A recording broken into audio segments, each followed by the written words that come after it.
Good evening, this is the Oscar expert here. Welcome to my second Sundance recap video. We're discussing some of the movies that I'm seeing at the fest, starting with Never, Rarely, Sometimes, Always. From what my ears hear, everybody loves this movie. I am not quite there, unfortunately. I liked this movie, don't get me wrong. To start, the performances were pretty spectacular. Sidney Flanigan and Talia Ryder, flawless performances. They're both very quiet and reserved. Sidney Flanigan especially, she's going somewhere, I hope. She has certain scenes in this film, one in particular, that really will knock your socks off with how good she is. This is written and directed by Eliza Hittman, who did a really good job with the visual look of the movie. I liked all the close-ups and everything. The style was generally well done. And the movie's about a girl who lives in Pennsylvania who seeks an abortion in a town where many people, including her parents, are sort of pro-life. She goes to New York with her cousin, who is there for support, to get an abortion. The movie acts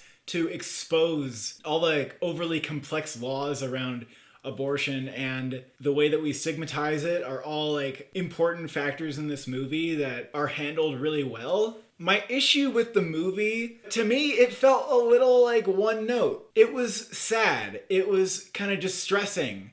And it never wasn't that. It felt like a little bit of the indie trope where you see the silent protagonist and it's just an entirely internal performance. Totally well done performance. It didn't necessarily always feel natural that the characters were so silent and humorless, especially for teenagers, especially for cousins. Flourishes of personality are hard to find. I didn't quite believe that this journey would be this somber all the time. People like to find humor in things. It felt a little monotonous tonally to take me on a roller coaster ride of emotion. There were a couple scenes that were emotional peaks for me, but it's a little streamlined. Go see this movie. Everybody else I've spoken to likes it more than me. I'm gonna give it a 7 out of 10. And then I saw Worth, film from the director of The Kindergarten Teacher, which came out last year.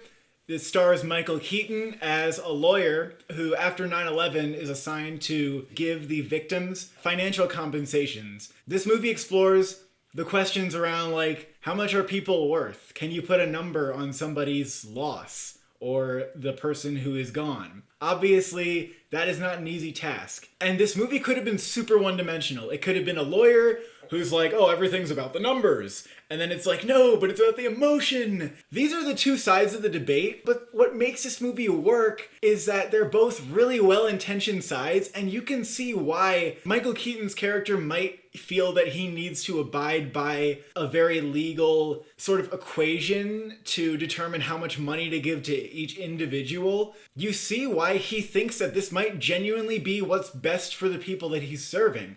And there are people who think that he's a scumbag for what he's trying to do. Stanley Tucci is the other side of the debate, where he lost his wife and he's leading a movement to try to make this process more fair or humane. When it presented both sides of these arguments, I didn't know where it was gonna go, and I didn't know what I would do. I was really genuinely challenged by the questions that this movie asks. And part of that is that Michael Keaton is so great in this film. He's never been better. I mean, even in Birdman, I wouldn't necessarily say this was any less good than his performance in Birdman. Stanley Tucci, great in his supporting role. I was just absorbed with this movie because I was really curious where it was gonna go. Everything felt real. It felt like this is really what the character would be going through at any given moment. It sparks a complex debate. It might end up with an answer that to some feels easy. And maybe it's not a movie where you leave the theater and you're still asking questions,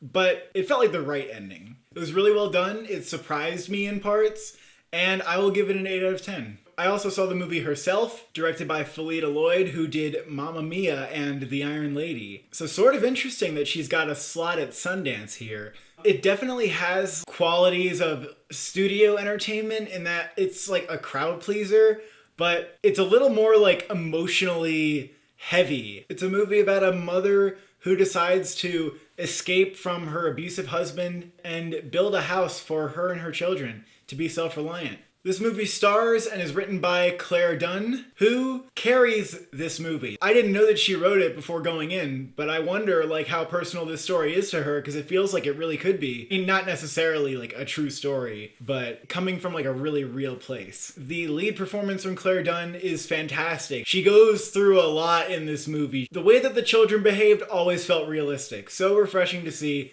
real children on screen after falling. It was feel good in parts, and sometimes it was very emotionally heavy in parts. If there's anything that kept me from loving this movie, it's maybe that it was so always like emotionally on that it sort of dimmed the impact from like each scene. It never really like gut punches because it's kind of always like at an 8. And it's not necessarily the most challenging movie that you're gonna see. But it was well done, it was inspiring in all the right ways, and I will give it a 7 out of 10. Thank you for watching. Thank you for subscribing. What's your life worth?